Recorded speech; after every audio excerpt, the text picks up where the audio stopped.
this happens very often in launch vehicle development. Since these are things which are, it's not automobiles, we don't make millions of them per year, but we do have a regular production, and for a longer production, we try to first fix problems, and two, increase performance, lower cost, etc. So this is also a theme that is worthwhile of discussion. In spacecraft like the Columbus or orbiter and things like this, it's a one-off over time. In things like launch vehicle, how much do we want to do what mass production industries are doing? How much do we want to do exactly what we normally do in space, which is pretty much handcrafted one of a kind every team. Launch vehicles being small series. This is something that we have a bit of difficulty grappling with, because we don't really know how to do semi-mass production in the space industry, at least seen from ESA. We're much better at the big one-off, very ambitious, very complicated things. It's not that we don't do it. The Ariane thing is 40 years old, so they do get produced. But getting it to producing it with the low cost that's expected of us in the current environment where everything has to be fast and cheap, this we're a bit less. We'll come back to this in the new space discussion on the last day. So you may want to think about it ahead. I've got a question already, which was pretty much in that direction. If you have more, we'll do that at the end of the course. So, what else did I want to tell you about this? Yeah. Do I have something here? Yeah. So here you notice Soyuz. This is a Soyuz launch vehicle.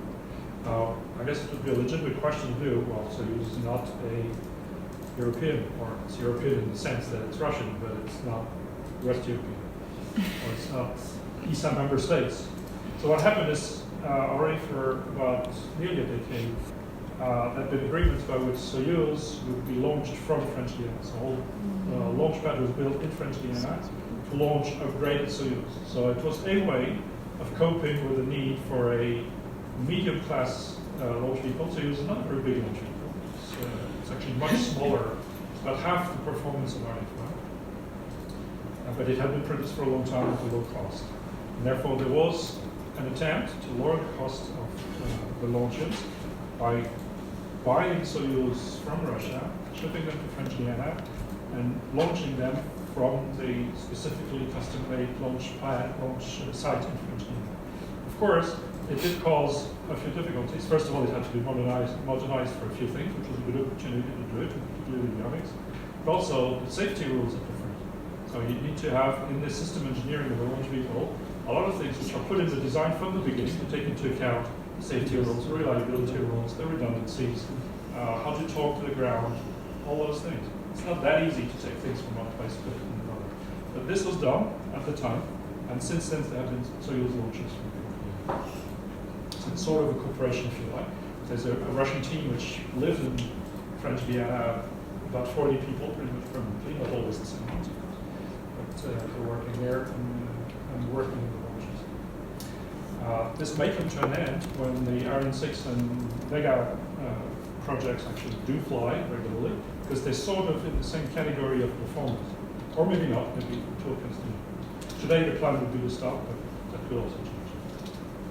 So that was the detail, but again, it's to show you that there's more than just the system engineering in there. There are also a lot of political aspects or organizational aspects, I might call it, which come into play when you want to do a technical feat, such as launch from somewhere.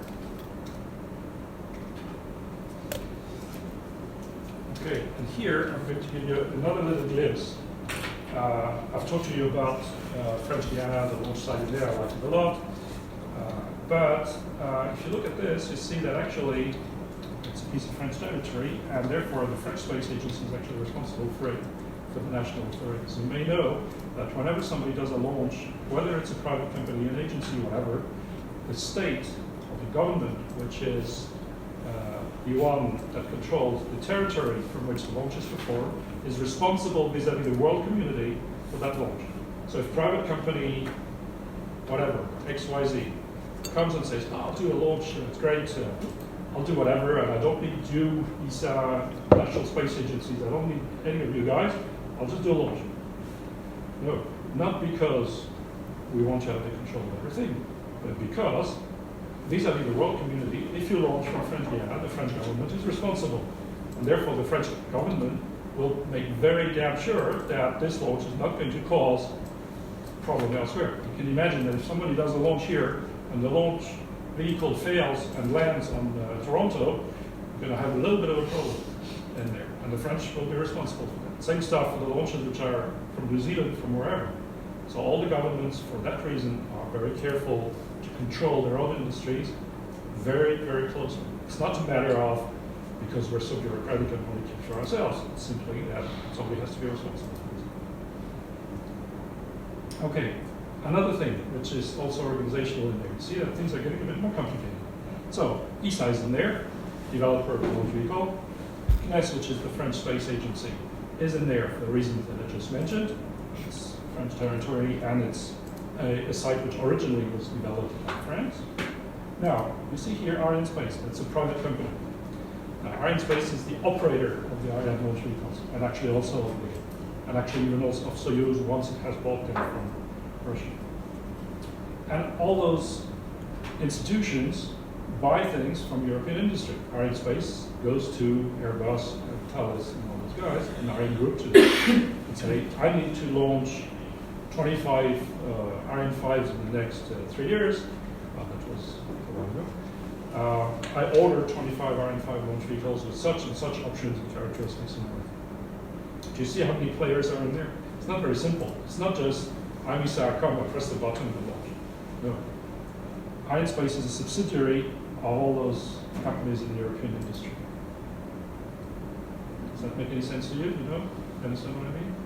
So you see what's going to happen. ESA is there, financing partly this. CNES is there. Arianespace in there. European industry behind that. A lot of organizational problems in there. So I'm not going to spend too many hours on this, but you may want to think about this and maybe come back to here if it is of interest to you. If you find it boring, you don't, but if you don't find it boring, in any case you should be aware. So another one of those things, you have to be aware of the organizational complexity, especially in Europe, this kind of things. We have things like this in the US, but it's much simpler in the US. You have the government, you have NASA, you have DoD, and then you have industry. It's much simpler. We have all those different things. Plus we have 22 member states in ESA. We need to agree on what we're going to do. See how much more complex it is.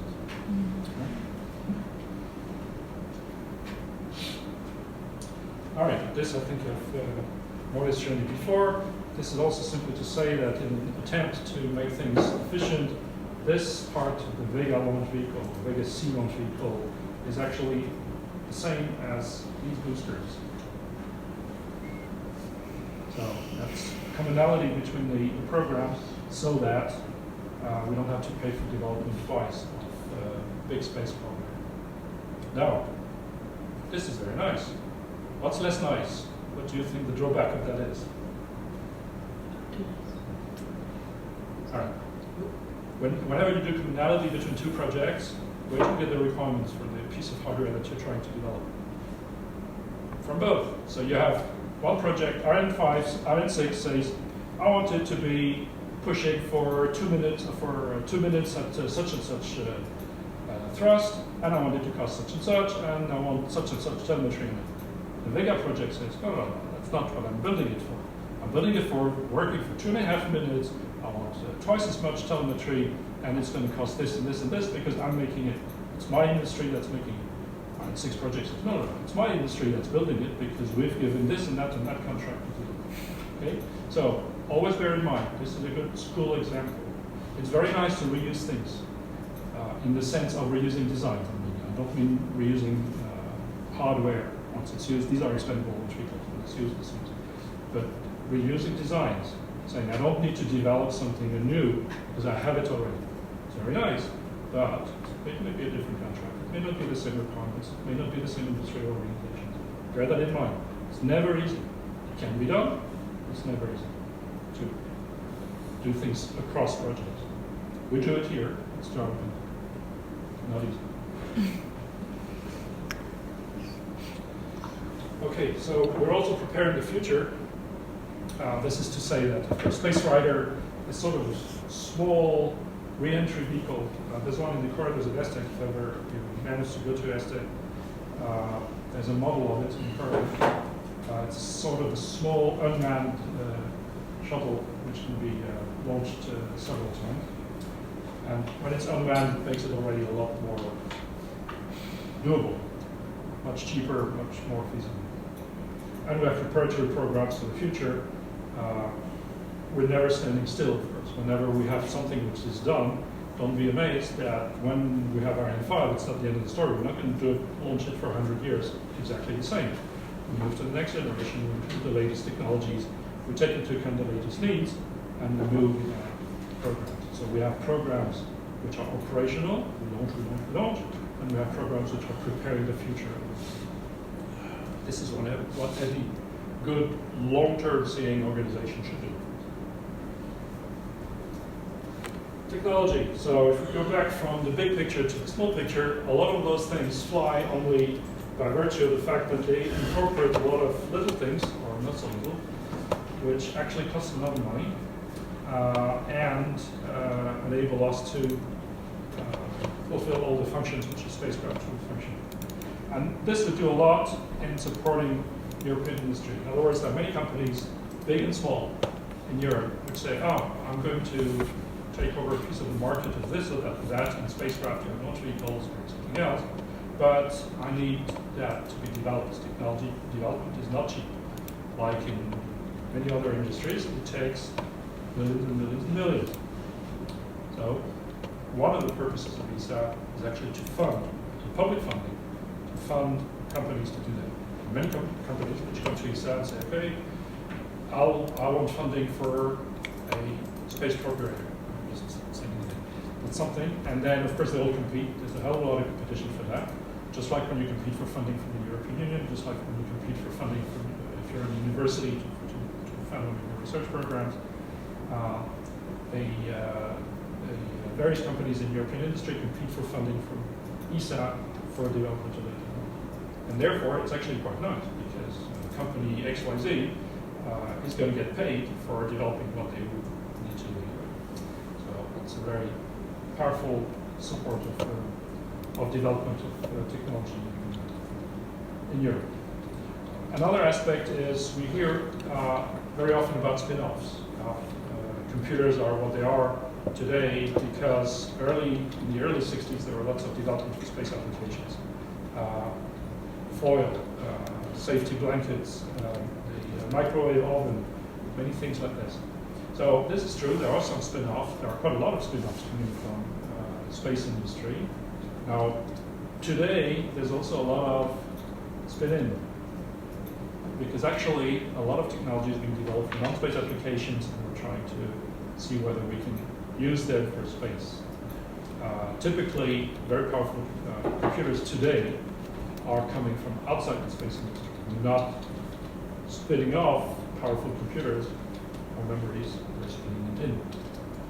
So this is a big change from what it was 40 years ago. Bear that in mind also. It means there are lots of companies active in this area.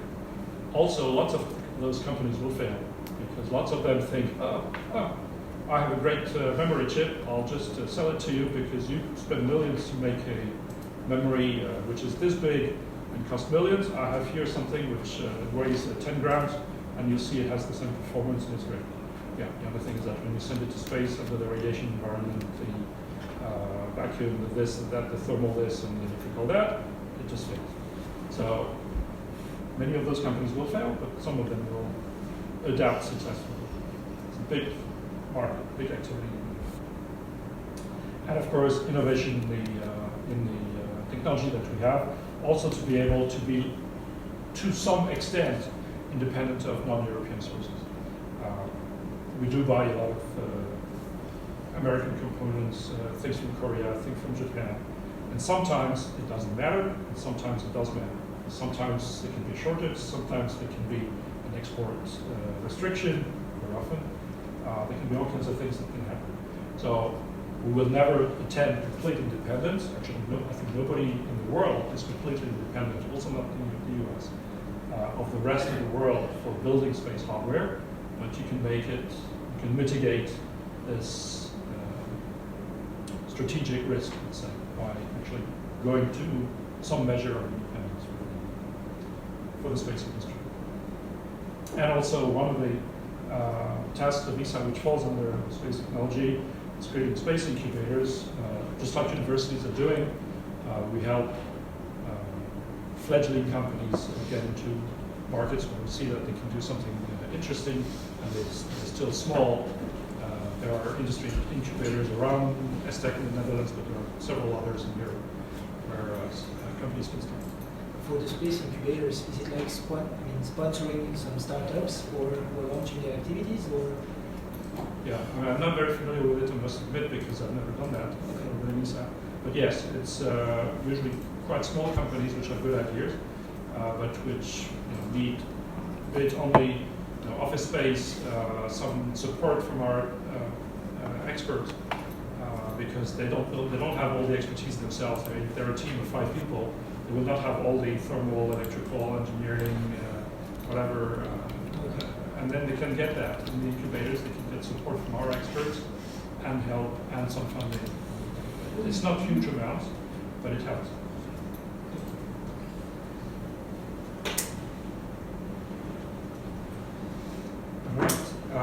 The POBA, that's a good example. It's an example of technology satellite. I think you've seen it in one chart before, which is this is not a spacecraft to do something very advanced, but it's a spacecraft to improve technology. So we'll also do that.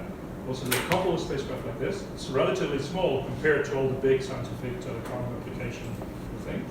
It's relatively small in amount of funding and in size, but it's used to put in a new memory, a new thruster, a new reaction wheel, something like this that can be used, or even a new instrument. This is a picture of where I work. My office is here somewhere. And it's close to the sea, not too far from the City of Leiden. As I said, it's by far the largest establishment for European space missions. Another couple of words about science. This is a list, again, we'll not go through the whole list again, but it's past spacecraft which have all been very successful and which have looked at various areas of space science. Here, again, this is the solar system. This is also heliosphere and solar. Planck is also Planck is astronomy in the infrared as well as Herschel. This obviously planetary, and this one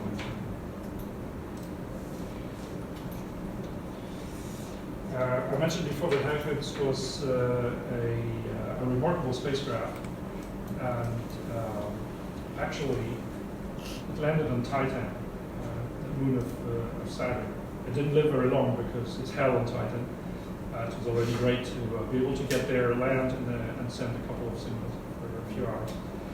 I forget the exact amount, but I think a few hours. So this is an extraordinary thing. It's the first time anybody ever did something like this. So if you hear people say, oh yeah, but he's lots of failures or whatever, there are failures. A lot of big successes. This is another one. That's Rosetta and its lander. As I mentioned at the beginning of the class, 2014. It was launched in 2004, and I'm not going to say too much about it now because in a minute I'll come back to that, and I'll tell you again more than you want to hear. These are more recent, so some is still going on. Hubble, you've all heard of, the Space Telescope. XMM, I've told you, it's an X-ray spacecraft. Things to Mars, astronomy, and planetology.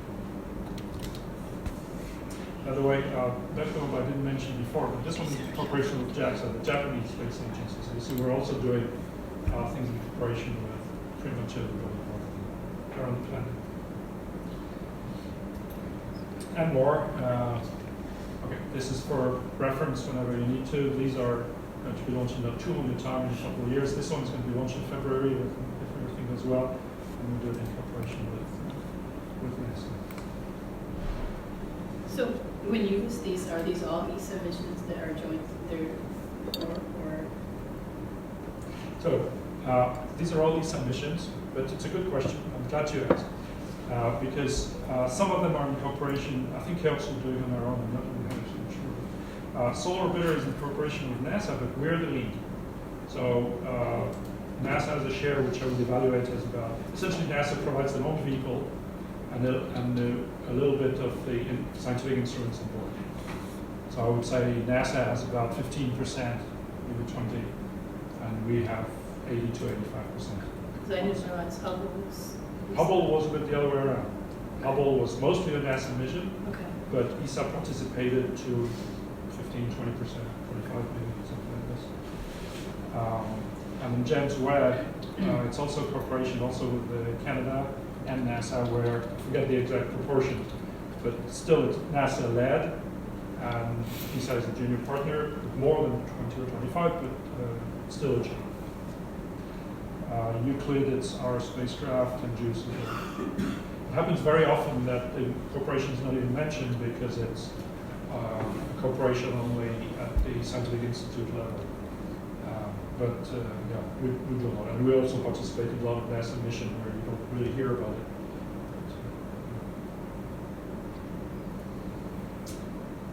Okay, that's more of the same, just in other areas and also longer term. So you see we're planning now for missions which are 2031, 2034. So it's more than 10 years ahead, 10 to 15 years ahead is our planning.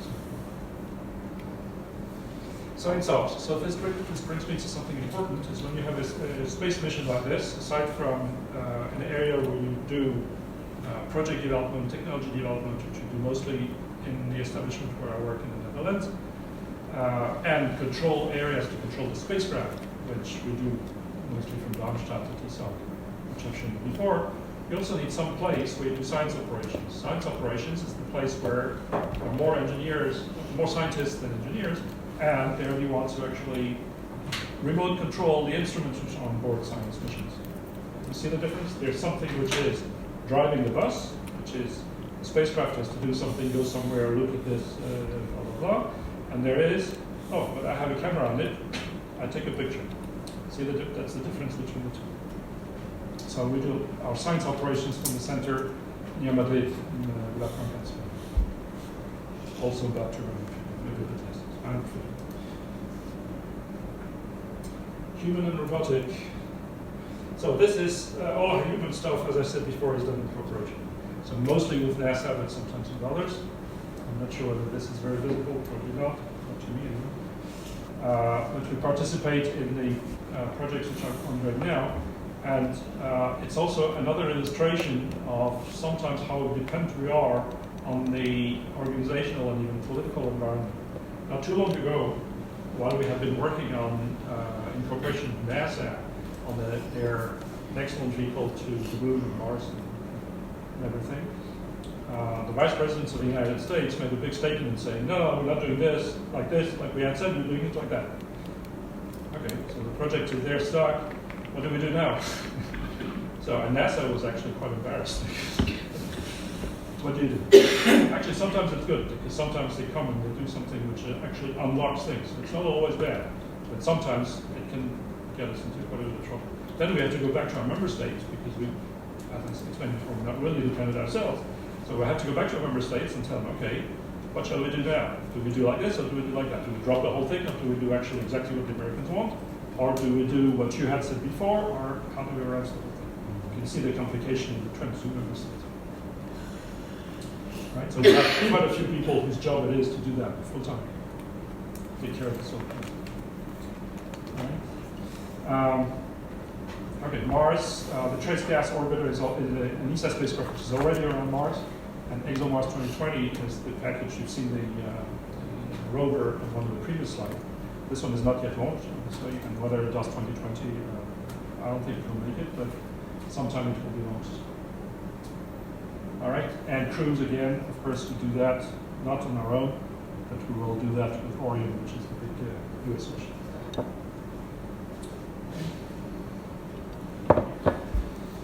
On the ISS, International Space Station, I think you've all heard of that. So ESA has provided quite a few modules in there, together with all the other partners. It's very well known from the press. European service module, it's part of actually what I saw 2 slides ago, which is US missions to the Lunar Gateway or to Mars or to someplace. So ESA is providing this service module here, which supports the crew there. And this service module is interesting because it's another example of where we try to reuse something that we've developed before.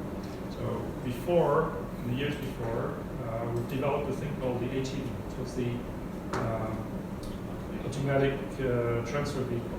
It was a vehicle that looked pretty much like this, that we launched with Ariane 5, which went and resupplied the International Space Station. It was a thing which was much more powerful, which could take a lot of stuff up there, much more than all the SpaceX and all the other vehicles that are going to the space station now. So we built 5 of those, and as a follow-up to that, we used the same technology to build this service module, and that will be used with the Orion vehicle by NASA to go to the moon.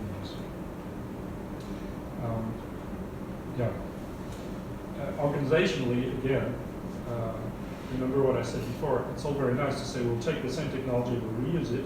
It's not always that straightforward.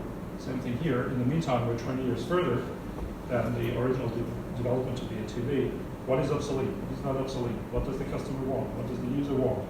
So you do have to go through yet another whole design cycle to understand whether you can really take the same thing again, or whether you really have to change it. And then you have to find the right balance. Very important task in the mission definition.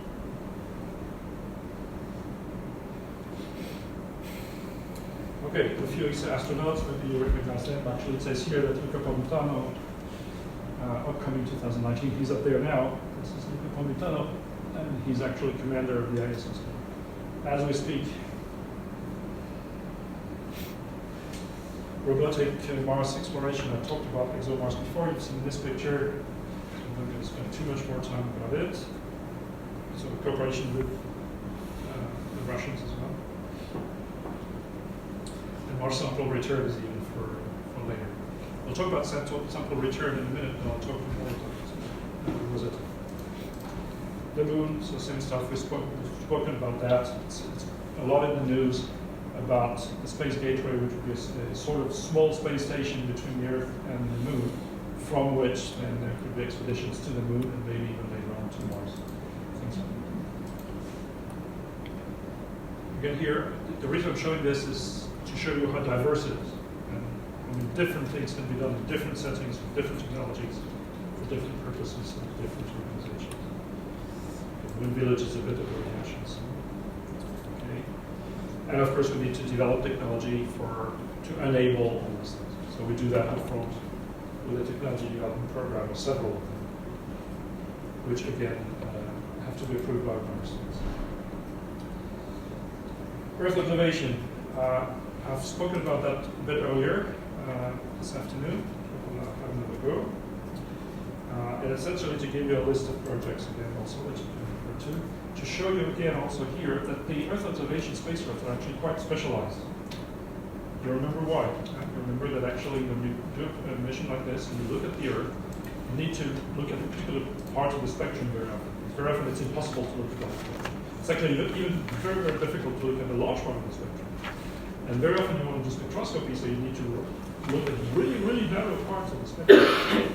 So that's why you have a whole bunch of Earth observation spacecraft which go for a particular observation or a particular measurement with a particular instrument at any given time. For instance, Elvis is here studying global winds. Now that sounds like something easy to do. What's the wind like? Actually, it's very difficult. You need to have a radar, or a LiDAR rather, that sounds through the atmosphere and which interprets from the measurements what is the wind profile around the whole atmosphere. It's a very complicated instrument, and therefore the spacecraft has a lot of requirements placed on it to accommodate a very fancy instrument. It's a very specialized instrument. That's the message to remember. Okay, and then meteorological missions. So in meteorological missions, this is the best thing, right? You watch TV, you watch the weather forecast, You get the pictures from Intelsat.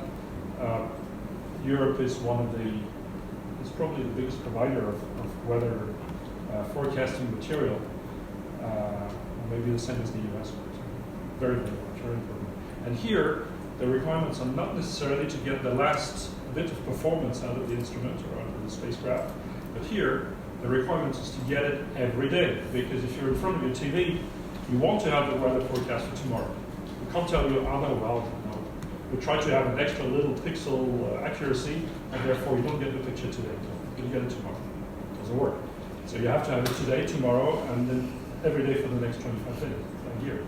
So it means that here, all those generations, all the spacecraft are here are also small series, because each of them will last for 5 to 10 to 12 to 15 years, but you never want any interruption.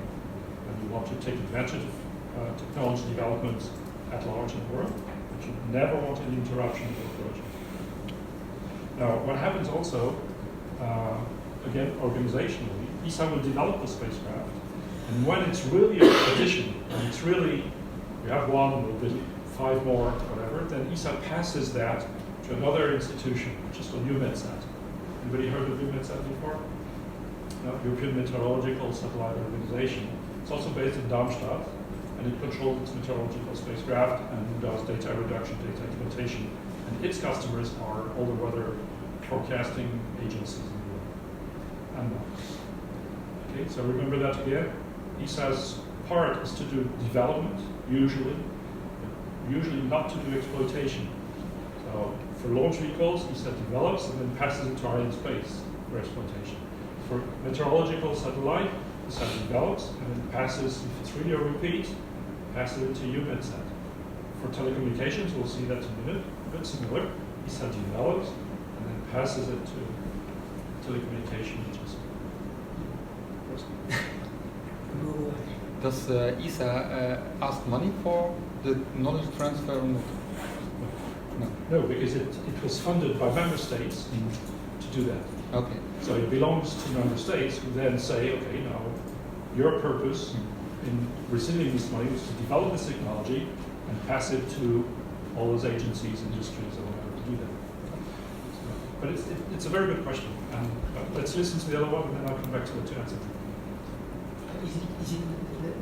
To go back to my first question, does ESA develops or ESA develop the technical specifications, for example, for Earth observations? I'll make the same answer, which is ESA is responsible for the development, is sort of sitting at the top of the pyramid. A lot of the development will be done in industry, but upon ESA specifications that say, this is what I want, this is the way I want the spacecraft to be built, this is what you're going to look at, this is the performance you'll have, and this is the technology you use, and this is, it specifies a hell of a lot. And then it passes that to industry for building. Okay. So it's possible that different firms can build that, like OHB or something like that, Yes. will build it. So you define the specifications Yes. based on what's, no matter the company wants it, Yes. you define, validate, and then the test is done as well by ESA. Yes. Okay. There again also, some part of the functional testing will be done in industry under ESA supervision. Okay. Same stuff. And we are under constant pressure to pass always more to industry. Why? Because delegates of the member states want their own industry to benefit. They don't want us to benefit, they want their own industry to benefit. So they want us to not keep the work, even when we can't do it, even if we have enough people to do it. They'll always push us to place the contracts in industry.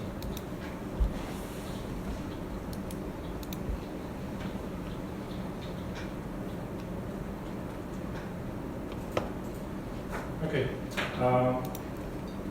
I said I would come back to the previous question, which was, can you remind me the questions? I forgot in the meantime. It will come. If ESA is providing the knowledge for free to the industry or not? Yeah, so sometimes I just wanted to add an anecdote, which is interesting, which is that we've seen situations in the past where ESA, in the shape of ESOC, which is the one in Darmstadt, our people who do operations, was bidding for the operations of some spacecraft operators, telecom operator. So, because they also, aside from controlling their own spacecraft, they also bid on the market sometimes to get more market. They were competing, so ESA was competing with, I think, Telespazio in Italy, who is quite active in spacecraft control. And actually was also very active in spacecraft control under contracts to ESA. So it learned a lot from the ESA contracts. Not only this, but at some point during the whole contractual phase, Telespazio said, oh, ESA, you've been given contracts by the member states to develop such and such software, such and something. Give it to us.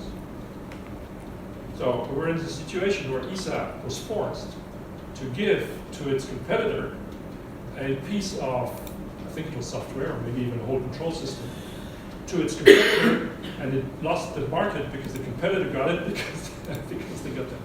It was an Italian firm. In this case, it was an Italian firm. The Italian firm, how many the investment from the Italy in ESA is 30% or 25%? Oh, it's less than that. But it's a good point. This is exactly the sort of discussions that take place at the level of the bodies which control ESA. When we come with this kind of problems, we go to our delegates and we say in the Industrial Policy Committee, there's a committee which looks at questions like this. Member states send people from themselves. And we tell them, look, what shall we do? Spazio wants this. So the Italian delegate says, of course you have to give it to them. Of course, yeah, give it to them. But the other delegates say, well, wait a minute, how much did Italy pay on this?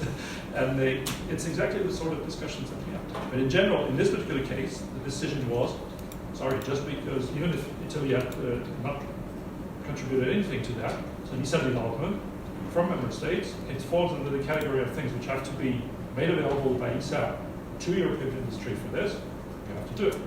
So the decision was that it goes. But in some other instances, it could be a different decision. If indeed it had been another program funded differently. Okay, so the IP remains ESA. The intellectual property remains at ESA, but very often ESA is forced to provide a cost-free license. Okay. Yes. So if ESA is not selling anything, how does ESA get money?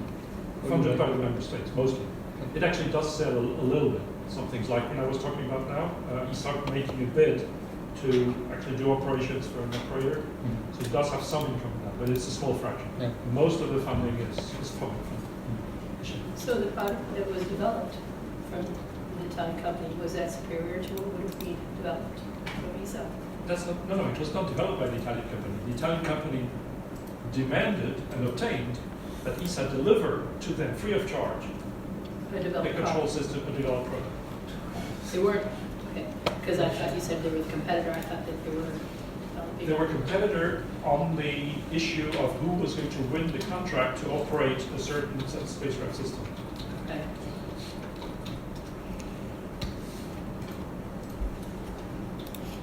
All right.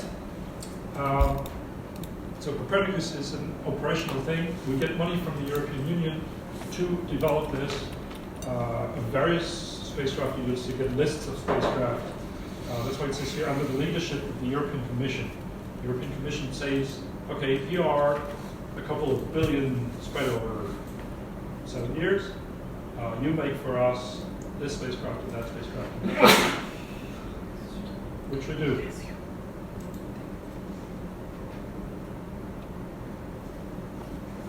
Here's again a list, and it shows again that these are the operational ones, but they're also very specialized. For the same technical reasons. So in Earth observation, a lot of specialization in space. Actually, you could say that it's the same in science. Each of the spacecraft is having a very specific mission, but it's more striking. And this brings us, I spoke to you before about ISOC, where the spacecraft will be controlled, ISAC near Madrid, where the science instruments are being remotely controlled, and this is the station in Rome, which among its several tasks has the business of exploiting and operating the Earth observation satellites and using the data, or preparing the data for use by end users.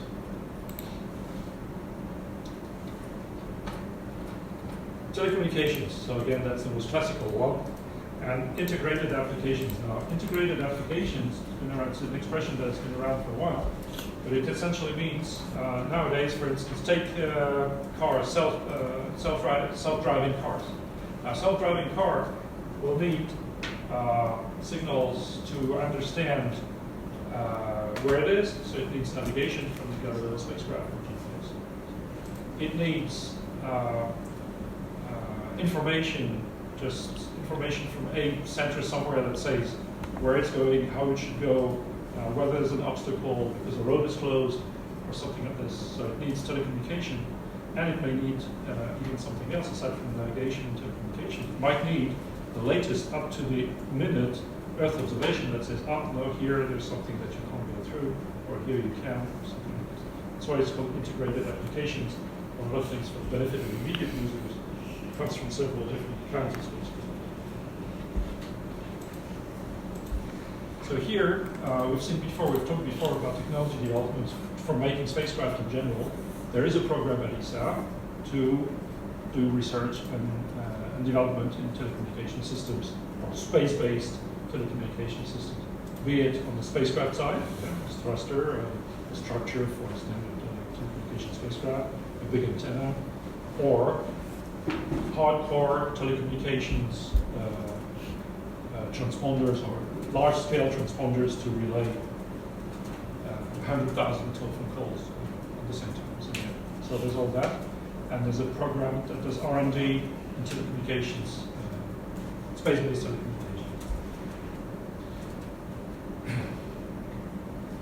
Now, in telecommunications, we're more advanced, or the world is more advanced than we're in there. In cooperation between ESA, national agencies, and industry, and private companies or semi-private companies. In telecommunications, we have a lot of projects which are in cooperation where ESA funds only a third or a quarter, or only the platform without the telecommunications payload, or things like this. And here also, we try to react to the needs which are expressed by big telecommunications companies, such as SES. Muriel Hoge, who's taught you before, comes from SES, which is the largest spacecraft operator in the world today, I think, based in Luxembourg. We have projects in cooperation with SES. When we fund a part, SES funds a part. We have also things like this with Straight, with OHB, with Airbus, with Thales Alenia Space, when they want to put in the market a particular platform they want to sell. So here you see also that there is a big management challenge, because imagine that we fund 40%, the French fund 20%, the Germans fund 10%, not via ESA, but straight, and Airbus funds the remaining, 20 or 30. Who's chairing the technical reviews? According to whose criteria? According to whose procedure? Who has authority to say this is good enough?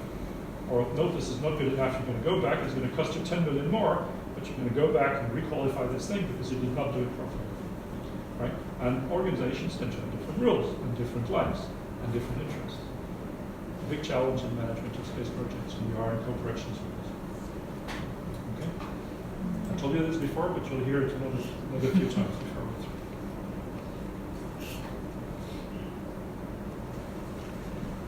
This is a bit of the same story, so it's programs which are in cooperation in the telecoms area.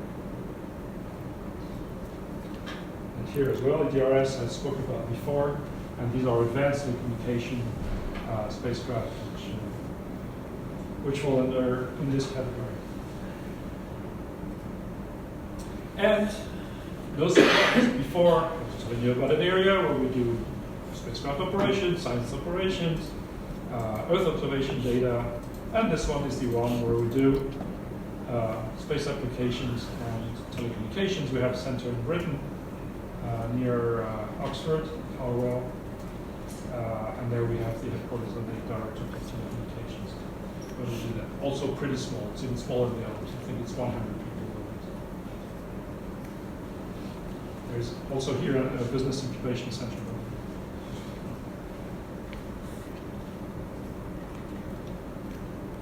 Navigation, spoken about Galileo before. Okay. So here we had quite a bit of a backlog to catch up with it, because of course the GPS has been around for quite a while. And even the GPS was not the first system that the Americans put up there. at a system before it's on transit, which was a system built by the US Navy, which was a space-based navigation aid project. But then they got into the GPS, which was a big thing. So, remember again, this is actually funded by the European Commission, money given to ESA. The rules set up by the European Commission for Galileo are again different from the rules that they set up for Copernicus, for the Earth observation. You can imagine that when organizations like this cooperate, or are funded, one is funded by the other to do a development, the rules are not necessarily aligned. On Galileo, the European Union had decided that the operational part of the business would be, just like EUMETSAT takes care of meteorological satellite, would be handled by a new agency called the GNA, the Galileo Navigation Agency, something like that. So it's a bit the same idea as before. ESA develops, and when the technique is good and the spacecraft are made and developed and qualified, passes it to somebody else for operation. Just something in passing, and this I'm not going to write, but you can nevertheless remember. One of the rules of ESA, this actually I can write, is georeturn. Now, georeturn means, a bit like our discussion before, georeturn means if I am Switzerland and I put in so much money per year into ESA, I don't want it to be going into a black hole. I want it to come back to my industry, right? Which makes some sense.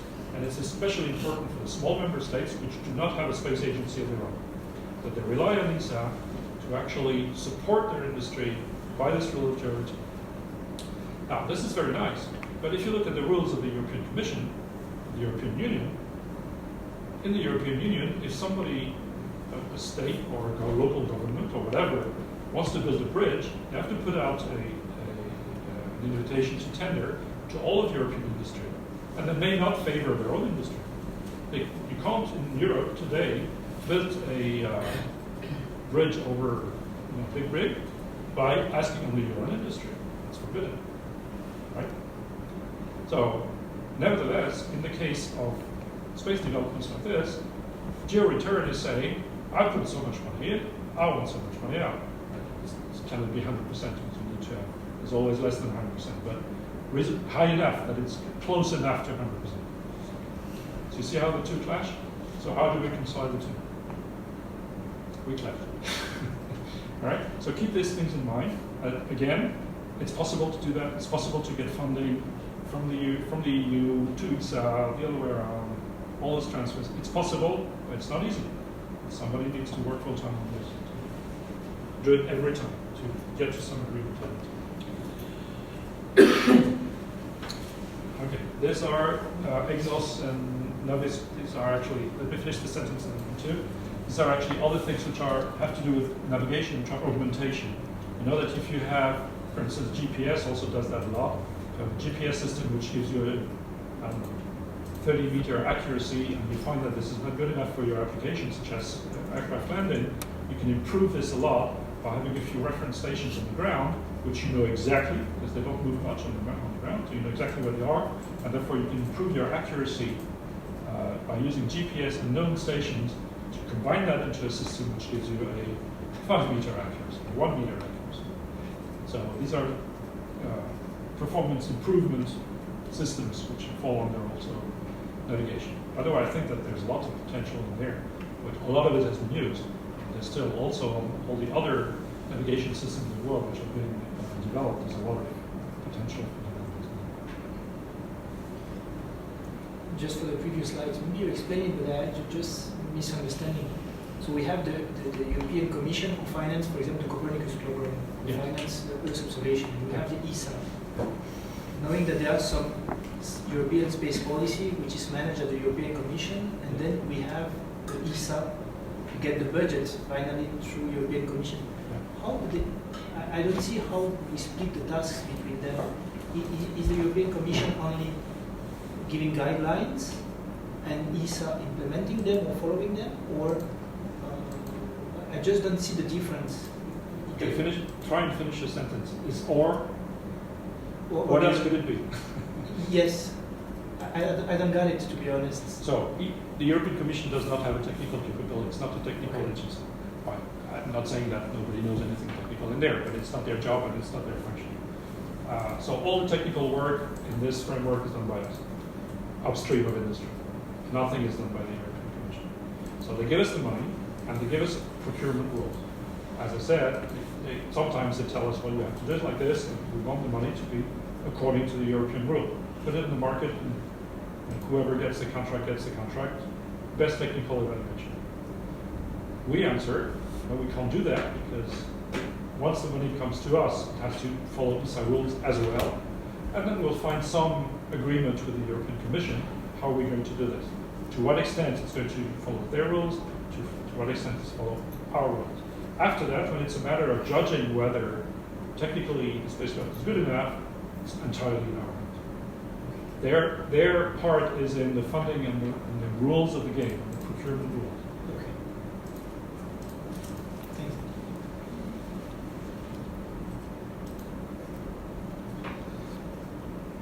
Mission operations is actually an excuse to show you a couple of pretty pictures again from ESA and the control there.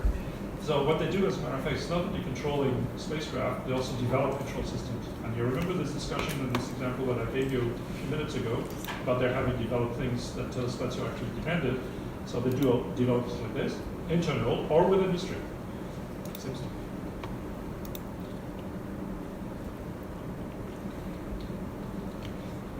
It's 10 to 4. I'll finish one or two more slides and then I'll take another break. Since I have to let you go at 4:30 sharp, right? 4:35? No, 4:30. All right, ground segment is what I just said. It's not just operating, it's also doing ground segmenting. By the way, I very highly recommend my colleagues at ESOC. They do also mission analysis, which is the whole how to navigate between planets and the whole thing. Mission analysis in that sense. They're very, very, very good. Whenever you have any problem that has to do with mission operations, mission design, navigation between planets or whatever, give them a call. They're very good. There's no better. Space safety, I mentioned it before, so I'll go briefly on this. It's not about anything military, it's about guarding us against two kinds of threats. One of them is asteroids, and the other is solar wind.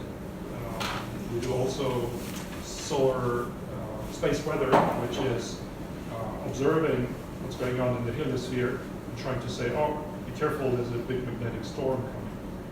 Because in our society, which is very much based on the use of electromagnetic systems, solar winds are becoming more and more threatening. All the big power grids and everything, if there's a lot of flux of particles coming from the sun, a solar storm, it's called, we don't, as humans, we don't feel it. And the electromagnetic systems, our stations or computers, whatever, will feel it. Our spacecraft will possibly be affected. All right, let's stop here. I'll resume with giving an avalanche of things about several ESA projects. I probably won't have time to do too much, but we'll continue tomorrow after 4:30. Right now, we'll take a break. If you please be back so that we can resume at 5 minutes.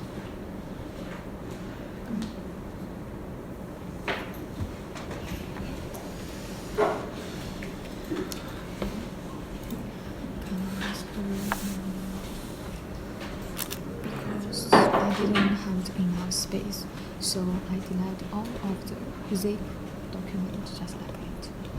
I deleted all of this. I just want to ask you, is this have some impact for our space informatics for the HPC account? What did you do? Sorry, you downloaded this. Yes, this was all of my download filmed in this, and I deleted all of the zip documents. Give me an example. You had this file, right? If you click 2 times on it, you unzip. Yes. Yes. But maybe some other documents I can't remember. I just took to because I think this one I will click and unzipped. Yes. So I can use unzipped documents. So I didn't use this one, so I delete all of this. But when I finish do this, I just remember the space informatics. They need us to install a lot of the just. Oh, I see. I know what you mean. No, installs in your computer. Here, Yeah. they install all of this. Is this No. unzipped?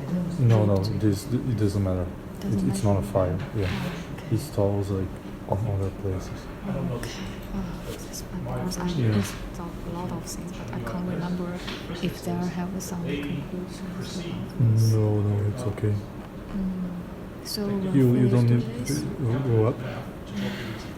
Yeah, you don't even need any files to run this. But how can I check if I do You, this already? you can open the terminal. That they want to have their own capability to assess things technically, so that they can more intelligently talk to these. Yeah, but it's another. You have to open the terminal on your page, not here. Here? No, on new one. How much do we leave in Yeah, this? you can Control N. This is another one. Command N. No, it was that because they're not Yeah. supporting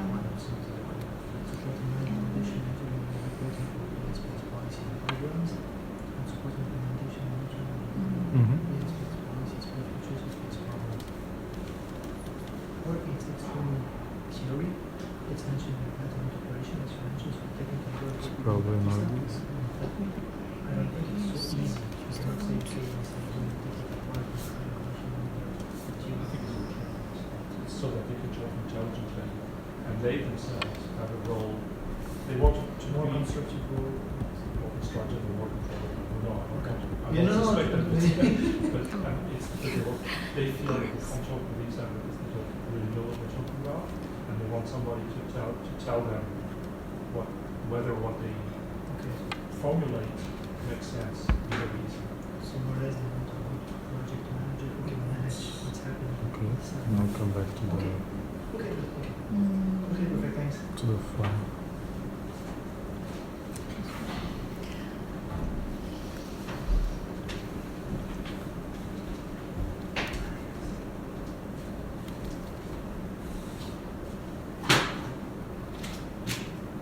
I sent to Jan.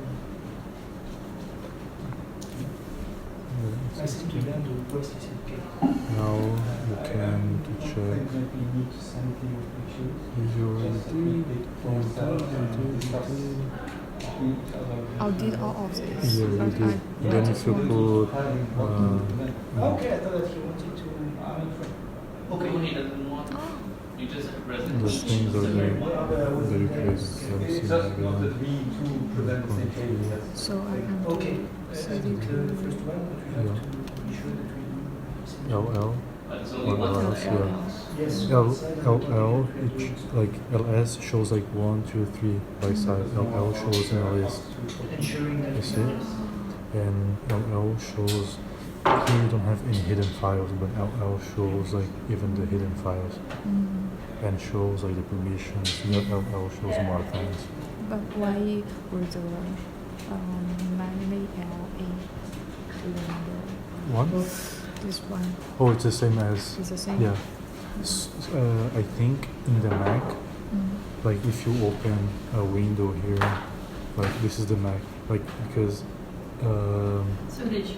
in here, like you're not actually in your computer right now. You are in the university computer, and then here in the Mac.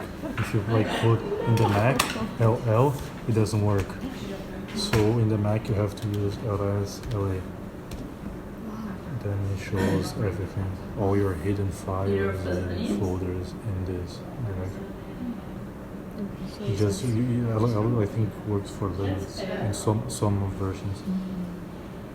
Yeah. So that's alright.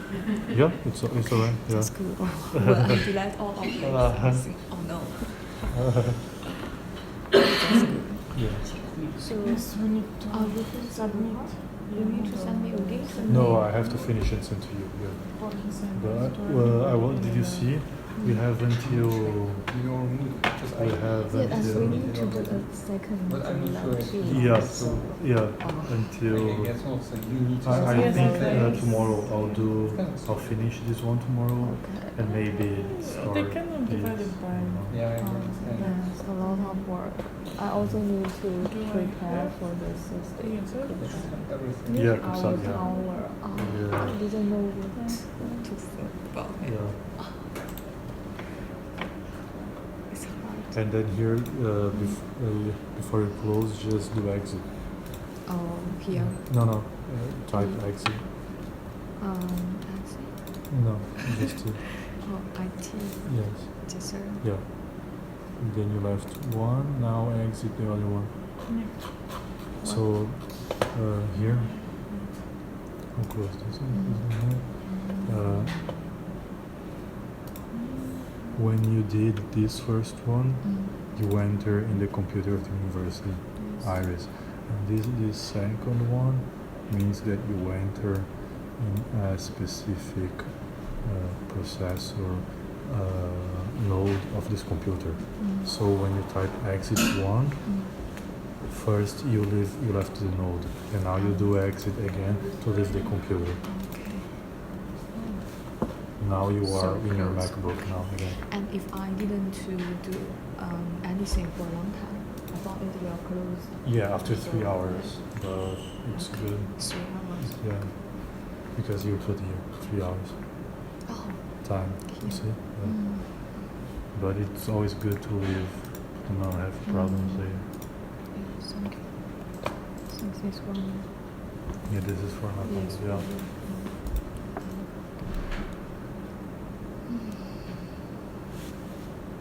When you close an account, does it show a message to you sometimes that you have something running? Yeah.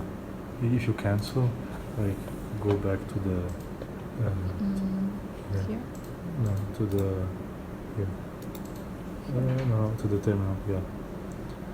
If you before you close an account, if you do Control C. No, Control. One more time, Control C. Now you closed the things that were running. You can close this. Here at the same time, the same thing. Control C. Control C. Yeah. Saving, completed. Okay, then you can close.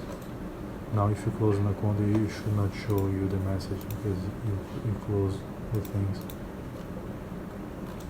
Because I didn't close the notebook here.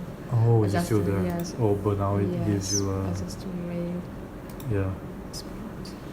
No. A lot of things to do. Yes. What are you guys working on? What? What are you working on? Right now, nothing. I was just showing her some like the informatics. Okay, because if I'm scared, am I missing something? No. No. You're so. Uh-huh. You could slip these cracks. Sorry, listen, I'm just kidding. No, that's right.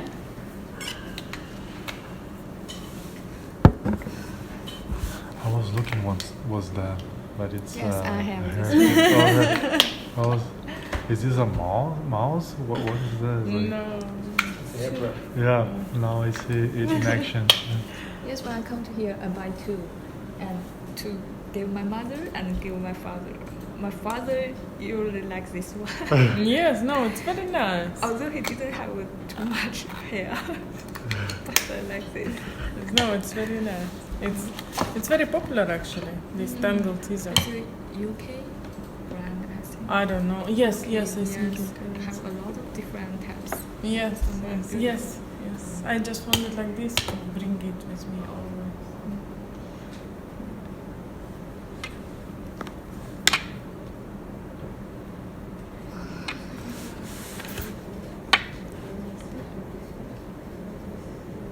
There you go. You listen to the record. No, Yes, it was that good. You have listened. Did you Listen to it. Yes, it was nice. I was surprised in the end when Did you want to see it? Barman, you changed the clothes.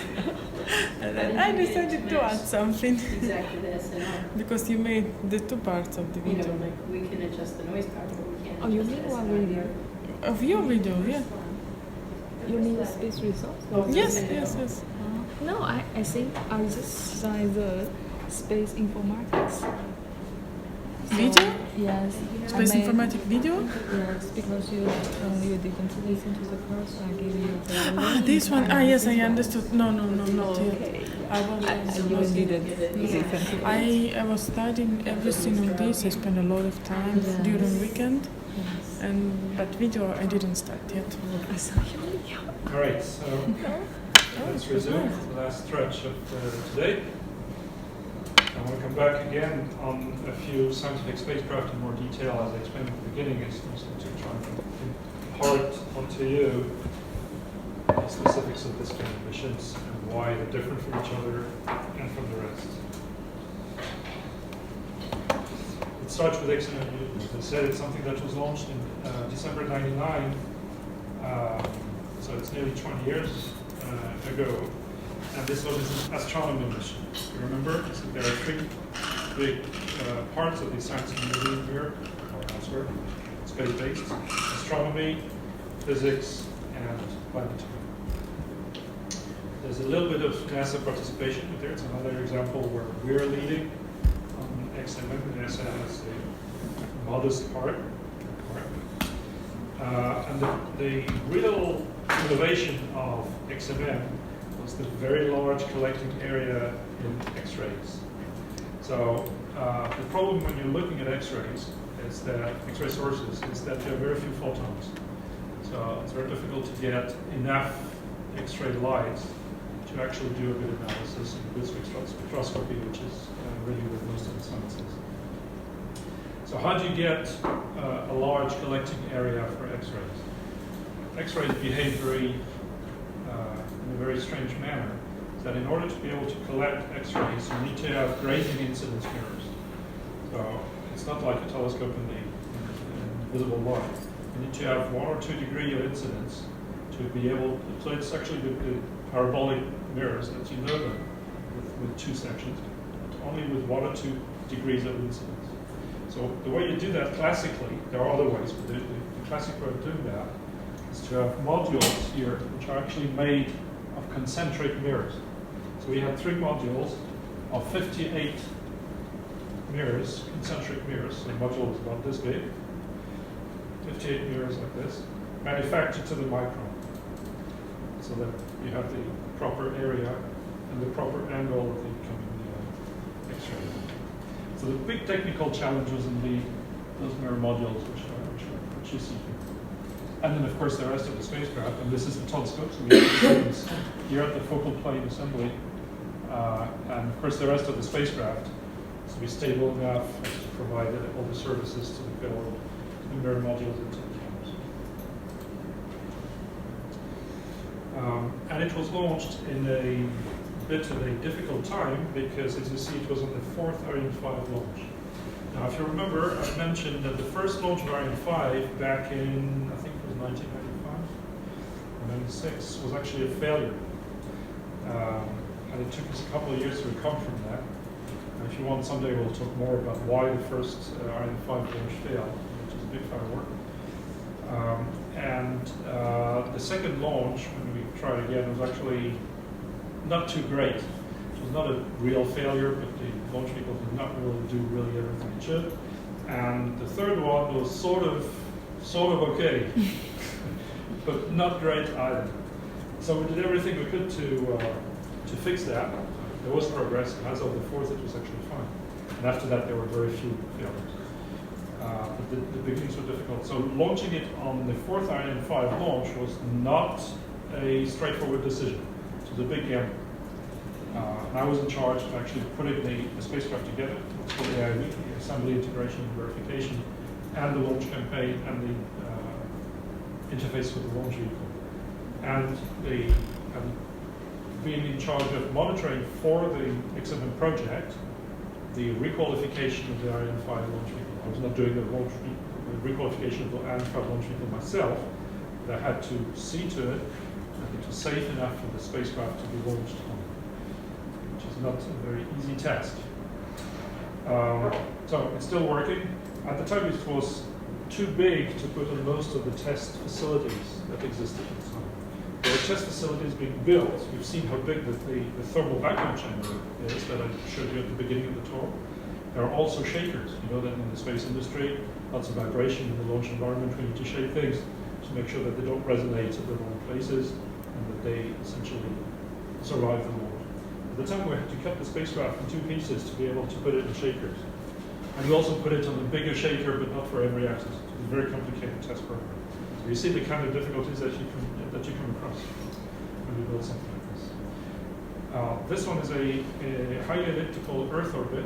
It's a 48-hour orbit, which is very peculiar. And here again, our ESA colleagues, and you see also the cooperation between the operations guys from the very beginning when we built the spacecraft. Because there are very few spacecraft which are doing this. But for the purposes of the extra observations that we wanted to do, this was the best one. Solar Orbiter and Rosetta, which I will talk to you about later, are deep space, so not even Earth orbit. Yes? Why is this orbit the best for the kinds of observations we're doing with it? Because the radiation belts of the Earth actually disturb the cameras, disturb the measurement, at least with the technology that there was there. But this was an Earth orbit, so you wanted an Earth orbit, but you want to disturb the cameras as little as possible, and you want to be able to have visibility of the light, the X-ray light sources as much as you can. So this was the best compromise you can do, and it's much better than the classical orbits. So that's why we went to this. And of course, the launch vehicle had to be able to do that, which is another flight program, another qualification, another difficulty.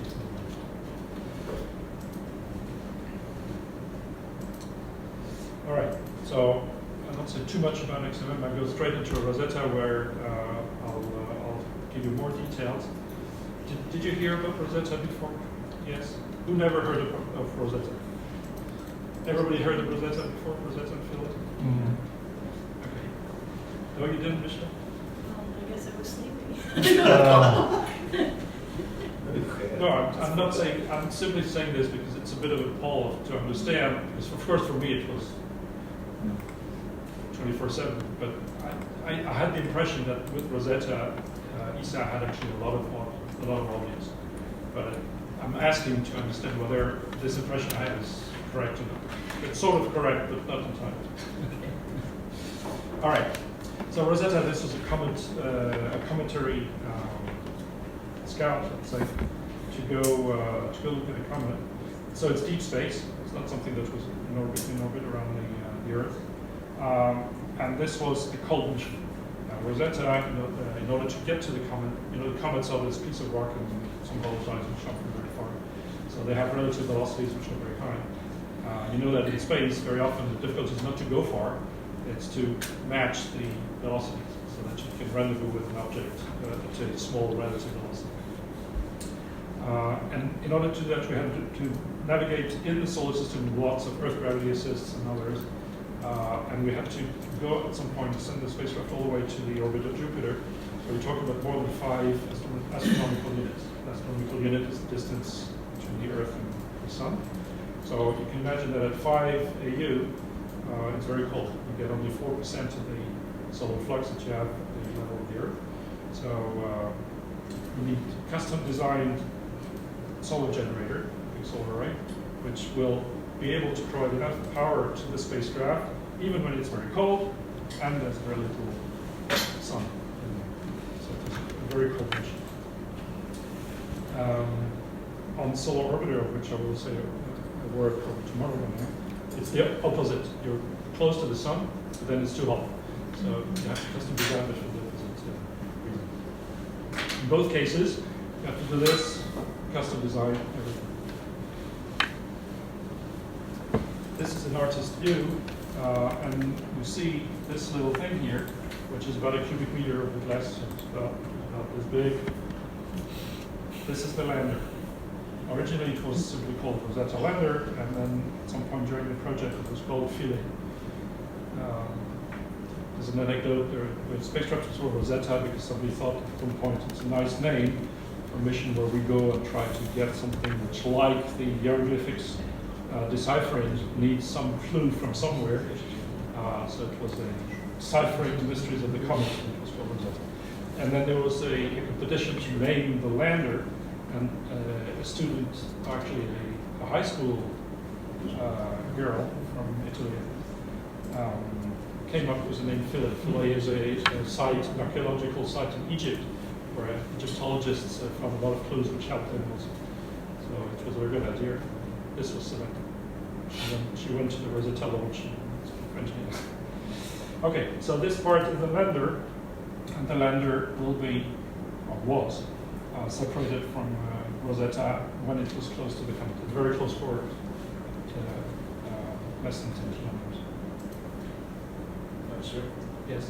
why is the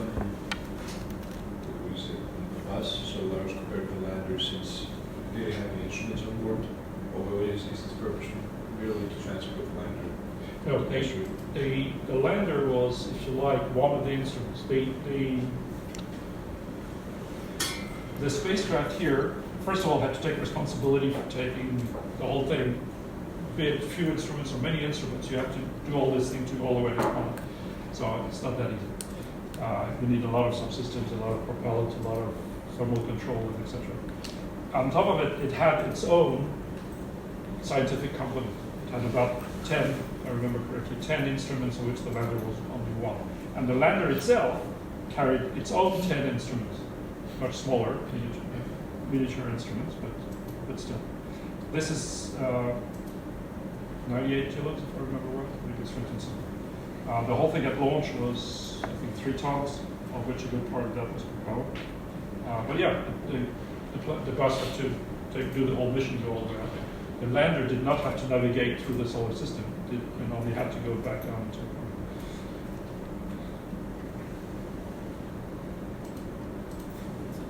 Okay, so yeah, why do I call them two miniaturized physics laboratories? That's the proper adjective. Laboratories, labs. So, originally in the Rosetta project, the idea was to go do a sample return, which is called CNSR, the Comet Nuclear Sample Return. You go there, you take some stuff, you bring it to Earth, and you analyze it in a nice Earth laboratory where you have all your instruments in. Now, we did that for a couple of years, and then we realized that actually it was close to impossible, or it was very, very difficult for several reasons. One reason is it took a lot of mass. And when you do things like this with the kind of delta V's, or delta velocities that you need to impart, you needed a huge spacecraft, and therefore very expensive. The other thing is, once you're there and you take the samples, well, you take the samples, but you have to condition them to return to Earth. The chances that you're going to actually destroy the samples or contaminate them is very, very high. It's very difficult to make sure that they don't get contaminated. Then you bring that back to Earth. There are missions which have done that with asteroids, but various material. Look at the Japanese mission, which have done that not too long ago. And it was not the first one, there were several other before. What they bring back is grams. In the best case, grams. Sometimes milligrams of samples. It was not really fantastic. We decided at that point that we're not going to do that. We're going to turn things around. Instead of bringing samples back to Earth to take advantage of the nice laboratory capabilities on the Earth, we'll take the labs and send them out there. Of course, it takes a huge size problem because you have to take high-performance, big instruments and make them small enough to go into space. Just to give you a point of comparison, I think you've been in physics labs or similar labs before, which have the classical GCMS, the gas chromatography, mass spectrometry, X-ray fluorescence, and things like this, dust counting. So a lab like that will fill a room which is smaller than this one, but it's probably at least as big as the room where the copy machine is there. And the instruments together will weigh tens of kilos, right? So on here, you talk about kilos on the orbiter, and even less than that on the lander. So I'm talking about really, and of course they're going to be less performant, but you should not lose all the performance. You should have a reasonable degree. So what the scientists did, and all the instruments were delivered at various universities around Europe, they made actually a physics lab, which was smaller than there, and still have a performance. It's a very, very remarkable feat. And I'll say it several times.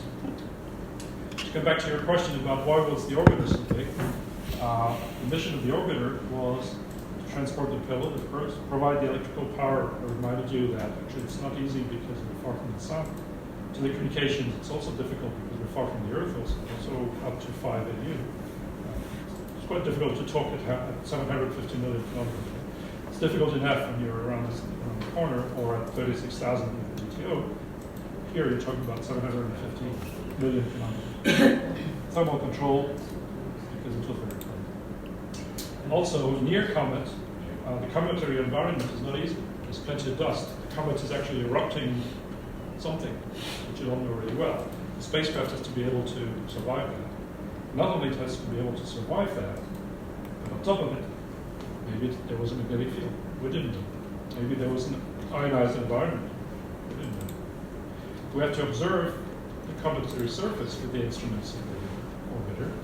And we do that for two reasons. One is, going back to the question before, because we do remote sensing in itself, because we have science to do from looking at the comet with the orbiter. And on top of it, we need to prepare for the lander. We need to select a landing site, several landing sites, and we need to try and understand what we're going to find there so that the lander knows a bit what's going to happen. The orbiter has to take the lander down, release it at the proper place, in the proper condition. If you are off by a degree when you release the lander's going to miss the comet. So you have to be very careful in pointing, and you have to know that 10 years in advance. When you get close to the surface, if you're not careful, you're doing essentially co-navigation between, what's it called again, formation flight with the comet. And we are 3 AU when we did that, so it's 450 million kilometers. You see that the signal return time is twice 25 minutes. So it means that you can't have a joystick and say, I'm going to light up this and like that, or I'm going to pilot the orbiter like this, because every time you move, it takes 15 minutes by the time something happens at the other end and it comes back. So the orbiter had to have a lot of autonomy on board to be able to do that. It does not mean that we did not command it. We did command it. We did command it by sending commands, lists of commands. We said, today we send a list of commands for next week, and then it will do that next week. And then it takes care of itself to actually accomplish all this commands. So remember that also, not every spacecraft is a telecommunication spacecraft that you can easily play with. You have only 1 second downtime. It's okay. Lots of deep space missions are very different. Yes? May I ask you a question regarding this control part? Yeah. Because we were discussing a lot how far ESA goes in the development of hardware, software. In this specific task of developing software, controlling, all that, I imagine that the controlling is SESA by the control room where you have in Germany, right? This is where you would send. But where are these softwares being developed? Also companies being contracted? Or? Yes. Okay. Yeah, and at several levels, because you have the software which is actually the control system. Yes. And you have the software which is actually the onboard software of the spacecraft. Yes. See, so it's two different things which have to work together, but it's actually two quite different things. But the control system on the ground, the whole mission control, MCS, the mission control system at Darmstadt, was developed specifically for this project. Yeah. Just like for any deep space project. So it's close to 100% of ESA sites. It's not done in any of these sites that we're looking across here. It's like done entirely inside another company. It's done by companies under contract to ESA or Darmstadt for the mission control system. Okay. And to companies which are subcontractors to the spacecraft prime contractor. So there's software development, prime contractor, ESA, ESTEC, for the project for this spacecraft. Okay. And, but it's a very good point, because it's one of the difficulties also. You have to make sure that this development branch is in complete agreement with the other development branch, which is mission control system, so that it talks to this spacecraft. Yeah. And actually a good part of what we do during the years of development is make sure that this is actually compatible with the requirements engineering. It's a good point. Okay. And I also want to mention something. There was radio sending of the comet internal structure. There was an instrument on the lander and an instrument on the orbiter, and when they were on different sides of the comet, they would do radio sampling through the nucleus of the comet. Actually, this worked, and it's fantastic. It gives an enormous amount of science. Very good. The architecture, it looks like a regular satellite, right? That you've seen on the picture. Pretty much looks like that. It's not for nothing. It's because it has similar functions, and also we wanted to, there again, try to not invent the wheel if we didn't have to. Nevertheless, we had to build this, develop this large solar generator I talked about. The solar cells themselves have to be developed, specifically custom designed for the purpose. I think that here at the university there's actually quite a bit of solar cell development, which is going on. Something similar. The thermal control had to be very adaptive to take care of the cold conditions. And also, there's something that hampered us quite a bit. Is this no nuclear power source?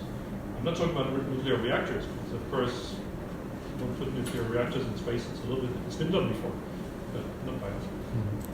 But it's a bit hazardous. But there's something which used to be and will probably again be quite acceptable and accepted. It's very tiny nuclear sources which are simply there to provide a bit of heat. And they are very similar to the nuclear sources that you have at the dentist. Whenever you get for an X-ray at the dentist, there's a little alpha source. And some of those alpha sources can be sent through the mail. Put them in a good envelope, put them in the mail, and you get some. But because this was a space project, we're not allowed to use even that. Because the general public is afraid of nuclear anything. So if we had told them, oh yeah, there's little nuclear sources in there, everybody would have screamed bloody murder and would not have been able to launch the spacecraft. So we're not allowed even to have those little nuclear power centers. This was done purely because of public opinion. Sorry? This was done purely because of public opinion. In my view, yes. Yes, which is not really a good thing because it goes so far. It's just in going. That's why I'm saying I think that actually this will be changed. We will have to be able to do that again. Again, it's things that you use at the dentist or through the mail. So I'm not talking about making fancy, even what's called RTDs, radio isotopic thermal generators, which is where you have a reasonable amount of nuclear material, which can be a little bit dangerous because it can be uranium or plutonium, but it's only heating, it's not a nuclear reactor. But even that I'm not talking about. I'm only talking about a little alpha source here and there, just like you have at the dentist, just to keep something warm when you're at Jupiter's orbit. Even that would be Does it affect significantly the function, the mission? It means that it makes your thermal control much more difficult. Because if you don't have a couple of watts to put in the most sensitive and coldest areas, you have to do extreme efforts to keep them from getting cold, which you could have done very easily by one of those little sources. So it was a little bit of a shame. But that was one of our constraints. We abided by the constraint. I talked to you about the signal return time before and the autonomy with the complex software for navigation, command, emergency actions also, and hibernation. I'll come back to hibernations because at some point, because we were very constrained in thermal control, we had to put the spacecraft in hibernation. 3 more minutes. I'll show you this. This is the launch on the 2nd of March 2004. The launch itself was custom designed. I explained before, I think. So by then we were at the launch 158.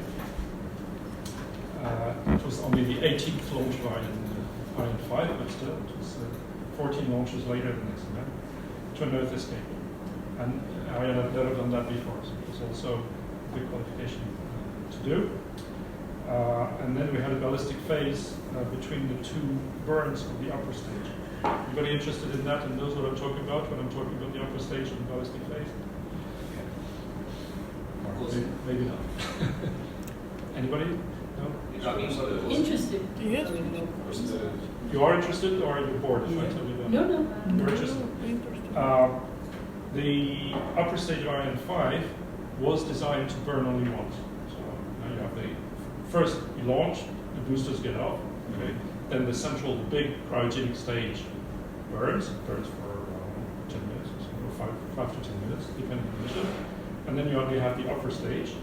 And the upper stage is there, and bird, and gets you into GTO, classically, most of the time. Geostationary transforming. In this case, we didn't want that. We wanted a ballistic phase, which means at the end of the first burn, we wanted to stop burning for an hour and 45 minutes and then resume for a second burn from the intermediate orbit at 50. You notice that this intermediate orbit is unstable because the perigee here was only 45 kilometers. So if we did not reignite, and that was new for Ariane 5 in this upper stage. So we also had qualifications to do here. Again, I'm telling you all this because it's to make you appreciate that this is highly custom designed challenging stuff. And then another 17 minutes of the upper stage. And then we navigated for 10 years in the solar system. And then I guess I have to release you now, because otherwise you're going to be late for your next class. So I'll do that. Tomorrow morning we pick up where we left tonight. Navigation, cruise, and finish Rosetta and go on to the others. Okay? So have a good evening. Success with the next class. Please be on time tomorrow. If I'm not on time for any reason, start with that. You start to lead. You have the presentations, right? You take the lead? Yeah. No, I'm not kidding you. It's project management, you never wait for the boss. Bosses are useless anyway, I'll tell you that. Powerfully, the leader or whatever. If the leader is not there, somebody else is the leader. If I'm not there, you take the presentations from you, start for Okay. I think I will. I'm looking to